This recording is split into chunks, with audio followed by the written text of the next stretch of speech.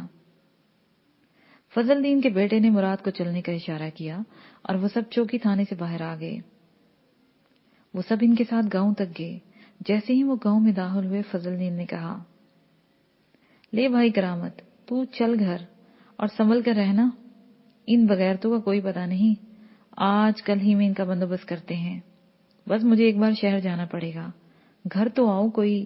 Master کرامت نے کہنا چاہا تو وہ جلدی سے بولا، بس ابھی نہیں، میں آؤں گا بس 1-2 دن میں، پھر بیٹھ کر باتیں کریں گے، اس نے کہا اور اپنے بیٹے کو چلنے کا اشارہ کیا. وہ دونوں باپ بیٹا گھر کی جانب چل دیے. وہ جس گلی سے گزرتے لوگ انہیں حیرت سے دیکھے جا رہے تھے، یہی گاؤں تھا جہاں وہ برسوں سے رہ رہے تھے. اتنی حیرت اور اجنبیت انہوں نے پہلے کبھی نہیں دیکھی تھی. وہ تیزی سے چلتے ہوئے اپنے گھر میں داخل ہو گئے، جہاں صحن کے کونے میں کرامت علی کی بیوی اور بیٹی سہمی ہوئی بیٹھی تھی. وہ انہیں دیکھتے ہی دیوانہ وار آگے بڑھی. بیٹی باپ کے گلے لگ کر رونے لگی اور ماں اپنے بیٹے کے ساتھ لگ کر دھاڑی مارنے لگی. وہ انہیں تسلی دلاسے دیتا رہا. مراد اپنے کمرے میں لیٹا ہوا تھا. اس کا چہرہ ابھی تک ASC کے تھپڑ سے سنسنا رہا تھا. وہ سنسناہٹ جس قدر بڑھ رہی تھی، اس کے اندر غصہ اسی طرح ابل رہا تھا. زندگی میں پہلی بار اس نے طاقت کا زور دیکھا تھا. وہ کمزور تھے اور 2 تھے.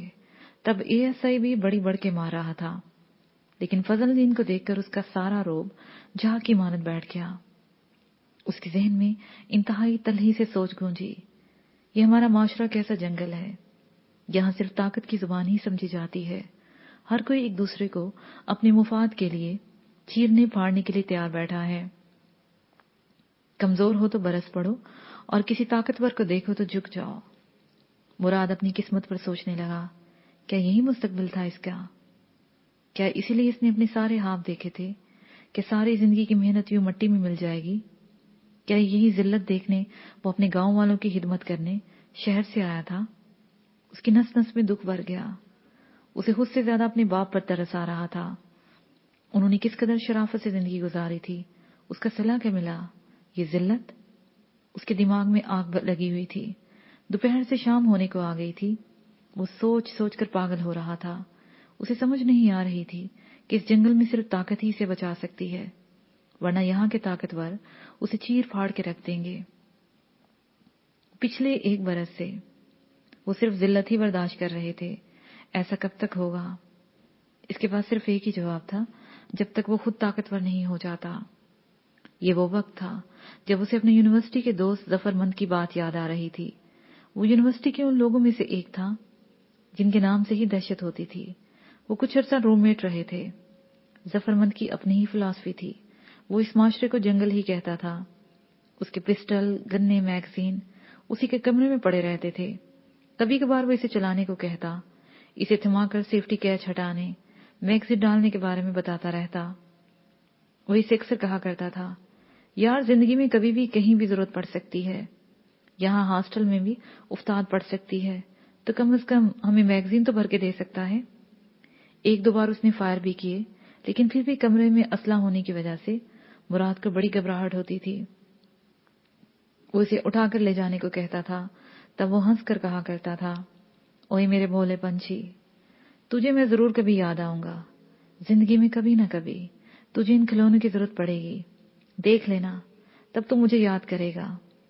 ظفر مند کی بات سچ ثابت ہو رہی تھی. یہی وہ لمحہ تھا جب اس نے فیصلہ کر لیا. اس نے اپنا فون اٹھایا اور ظفر مند کے نمبر دیکھنے لگا. وہ موجود تھے. اس نے دھڑکتے ہوئے دل کے ساتھ وہ نمبر ملا دیے. چند لمحوں بعد ہی اس کا رابطہ ہو گیا. واہ بھئی واہ، میرے بھولے پنچھی کا فون آ گیا. خیر تو ہے نا؟ اسے چہکتے ہوئے کہا. خیر نہیں ہے یار، اس نے دکھ بھرے لہجے میں کہا. مجھے پتا ہے، ہم لوگ اسی وقت یاد آتے ہیں جب کوئی خیر نہیں ہوتی. بول بات کیا ہے؟ اس نے سنجیدگی سے پوچھا. یہ ایک لمبی داستان ہے، تم ملو تو میں تمہیں بتاتا ہوں. کہاں ہو تم؟ مراد نے پوچھا. میرا کوئی ٹھکانہ نہیں ہے، مجھے چھوڑ، تم بتاؤ.